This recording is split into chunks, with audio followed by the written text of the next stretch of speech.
સુરત શહેરને નશા મુક્ત કરવાના અભિયાન હેઠળ સ્પેશિયલ ઓપરેશન ગ્રુપે સિટી લાઇટ વિસ્તારમાં સપાટો બોલાવ્યો છે। પોલીસે હુક્કા અને નશા સંબંધિત પ્રતિબંધિત સામગ્રીનું વેચાણ કરતા એકમો પર દરોડા પાડીને મોટા પ્રમાણમાં વાંધાજનક મુદ્દામાલ જપ્ત કર્યો છે।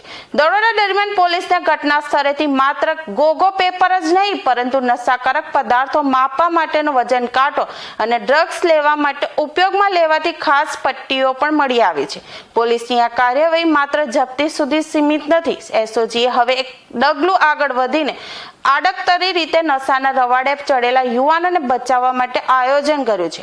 છેલ્લા 1 વર્ષમાં જે લોકોએ આ વિક્રેતા પાસેથી ગોગો પેપર, ચારકોલ પેપર કે ડ્રગ્સ માટેની પટ્ટીઓ મંગાવી છે તેમનું આખું લિસ્ટ તૈયાર કરવામાં આવશે।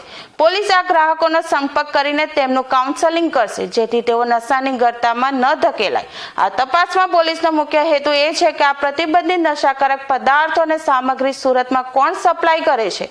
પોલીસ ઓનલાઈન વેબસાઇટ્સ અને સ્થાનિક કનેક્શનની ઊંડી તપાસ કરી રહી છે। સુરત પોલીસની આ કડક કાર્યવાહીથી ડ્રગ્સ અને નશાના સાધનોના વેપાર સાથે સંકળાયેલા તત્વોમાં ભારે ફફડાટ વ્યાપી ગયો છે।